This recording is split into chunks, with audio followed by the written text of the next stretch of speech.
upang tayo maging marapat sa ating banal na pagdiriwang. Aminin natin ang ating mga kasalanan.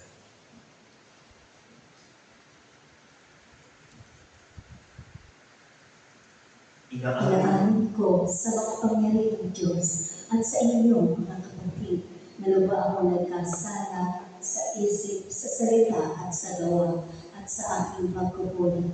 Kaya sinasabot ko sa mahal na Birheng Maria, sa lahat ng mga anghel at mga banal, at sa inyong mga kapatid na ako'y panalangin sa Panginoong ating Diyos. Kaawaan tayo ng makapangyarihang Diyos, patawarin tayo sa ating mga kasalanan at patubayan tayo sa buhay ng walang hanggan. Amen. Panginoon, kaawaan mo.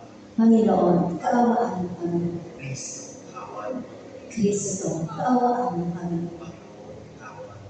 Panginoon, kaawaan mo kami. Manalangin tayo. Ama namin makapangyarihan, ipagkaloob mo sa iyong sambayanan ang panibagong puso ng Espiritu na pinuspos kay San Agustin. Malubos naman sa amin ang pananahan ng Espiritu upang ikaw ang nagwatig sa karunungan.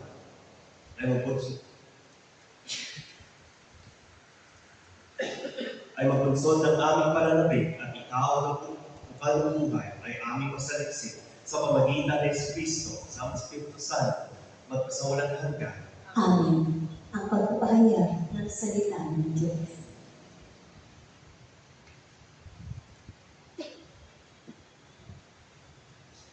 Pagbasa mula sa ikalawang sulat ni Apostol San Pablo sa mga taga-Tesalonica. Mga kapatid, inuutos namin sa inyo sa pangalan ng Panginoon Jesucristo na layuan ang mga tamad at ayaw mamuhay ayon sa mga talubilin namin sa inyo. Alam naman ninyo na dapat niyang tularan ang aming ginawa. Hindi kami nahiyang magtrabaho nang kami nariyan pa. Hindi kami tumanggap ng anong bagay kanino man nang hindi namin binabayaran.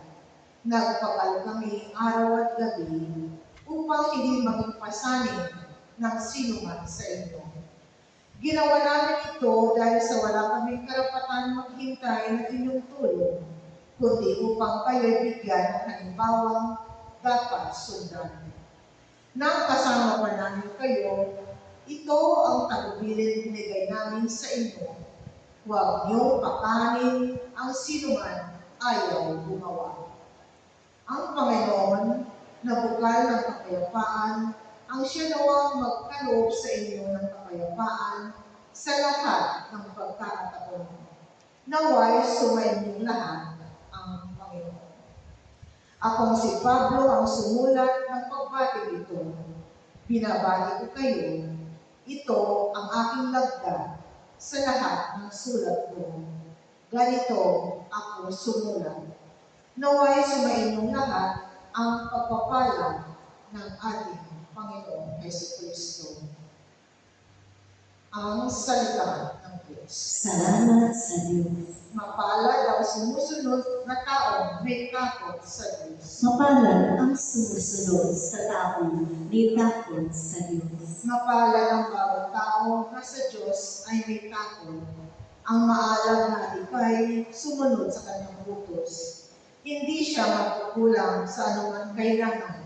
Ang buhay ay maligaya at uunlad ang kanyang buhay. Mapalad ang sumusunod na taong may takot sa Diyos. Ang sinuman kung ang Diyos buong pusong susundin. Buhay niya ay uunlad at papagpalain. Mula sa Sion, pagpapalarawa ng Diyos ay tanggapin at makita habang buhay pag-unlad ng Jerusalem. Mapalad ang sumusunod na taong may takot sa Diyos. Tayo po ay tumayo at pinanggalan natin ang mabuting balita.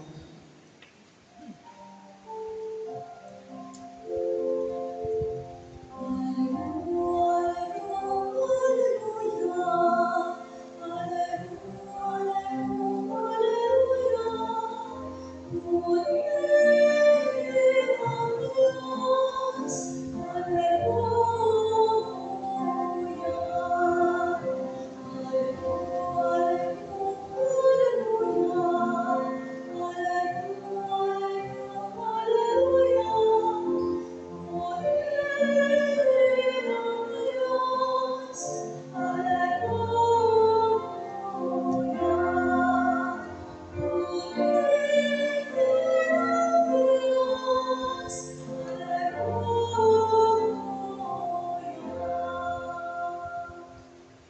Sumainyo ang Panginoon. at sumayon. Ang mabuting balita ng Panginoon ay sa Mateo. Papuri sa iyo, Panginoon. Noong panahon iyon, sinabi ni Jesus, sa Ama ninyo may skriba at mga Pariseo, mga mapagpaimbabaw, ang katulad ninyo, mga libingang pinagputi, magaganda sa labas, ngunit sa loob ay puno ng kapulukan at buto ng mga patay. Ganyan-ganyan kayo. Sa paningin ng tao, mabuti kayo. Ngunit ang totoo, punong-puno kayo ng pagpapaimbabaw at kasamaan. Sa Ama ninyo may skriba at mga Pariseo, mga mapagpaimbabaw. Ipinagtayo ninyo ang mga libingan ang mga propeta at ginayangkan ang mga punto ng mga taong nabuhay ng matuwid. At sinasabi ninyo, kung kami sana nabuhay sa kapanahunan ng aming mga ninuno, hindi namin ipapatay ang mga propeta. Sa sinasabi ninyong iyan, inaamin ninyo, kayo'y mga anak ng mga nagpapatay sa mga propeta. Sige, tapusin ninyo ang pinagsimulan ng inyong mga ninuno. Ang mabuting balita ng Panginoon. Pinupuri ka namin, Panginoong Jesucristo. Magandang umaga po sa ating lahat. Gandang umaga po, Father. Ngayon po ay ginugunita po natin si San Agustin, Pantas at Obispo ng Simbahan. Memorial of Saint Augustine of Hippo. Ano ba ang mensahe sa atin kapag titignan natin ang buhay ni San Agustin? Si San Agustin, kung pamilya tayo, hindi siya yung parang direktang santo. Totoo, makasalanan siya. Kung mabasa ninyo yung isang libro niya, yung title niya, Confessions, doon niya nilalahad, doon niya sinusulat, kinakwento rin yung mga kasalanan na gagawa niya, yung bago siya pumasok sa simbahan. Pero ganyan rin ang imbitasyon sa atin ng Diyos. Hindi ibig sabihin makasalanan ka, sarado na ang pinto ng simbahan natin. Pero sa pagiging makasalanan, naway tanggapin natin ang ating pagkakasala at mga kahinaan upang ang grasya ng Diyos ay tumaloy at papaguhin tayo.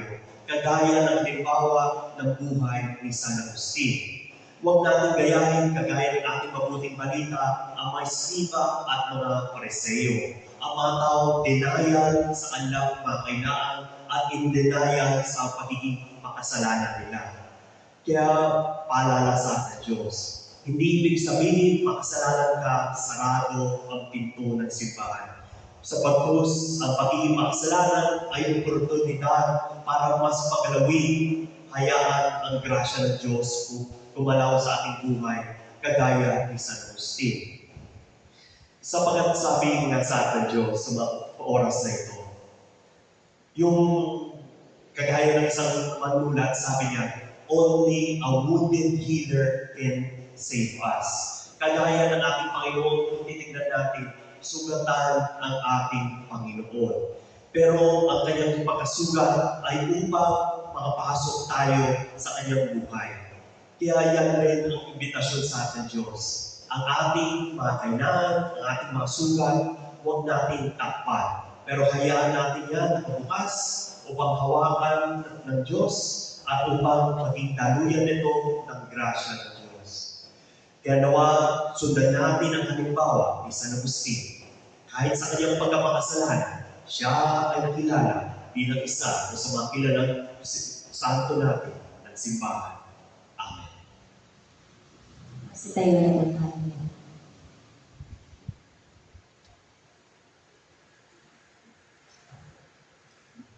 Hilingin natin sa Panginoon na tulungan tayo maging tapat sa ating mga kilos. Ang ating tutugon, Panginoon, basahin mo ang aming mga puso at tugunin mo kami. Panginoon, basahin mo ang aming mga puso at tugunin mo kami.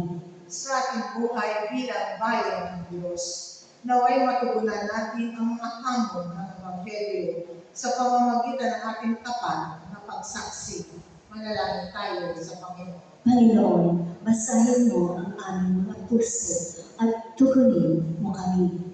Atin daw ang maiwasan gumawa ng mga bagay dahil lamang sa ating pagnanasang tumulad sa karamihan o dahil sa ating pagkukumali.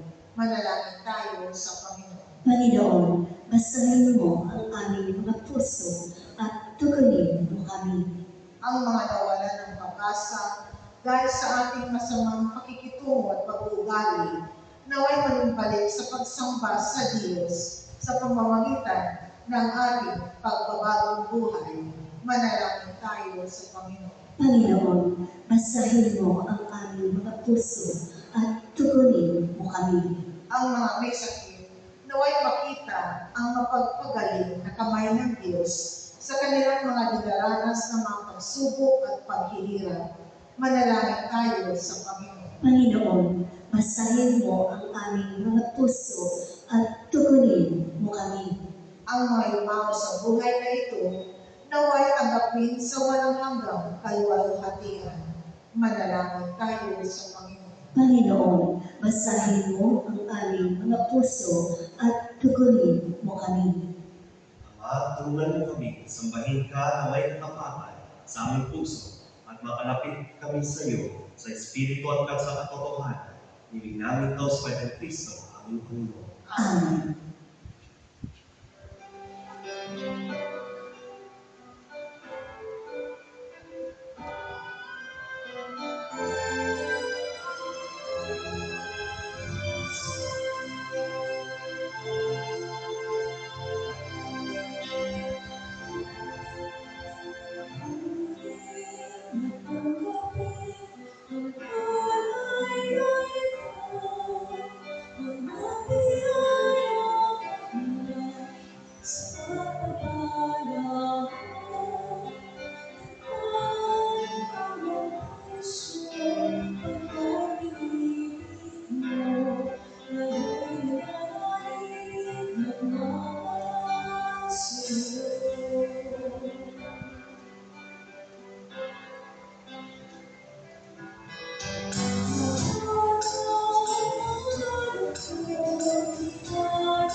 Magsitayo. Good morning, ladies and gentlemen. Please subscribe my YouTube channel, Cap TV. Holy Mary, Mother of Thank you and God, God pray bless. for us sinners,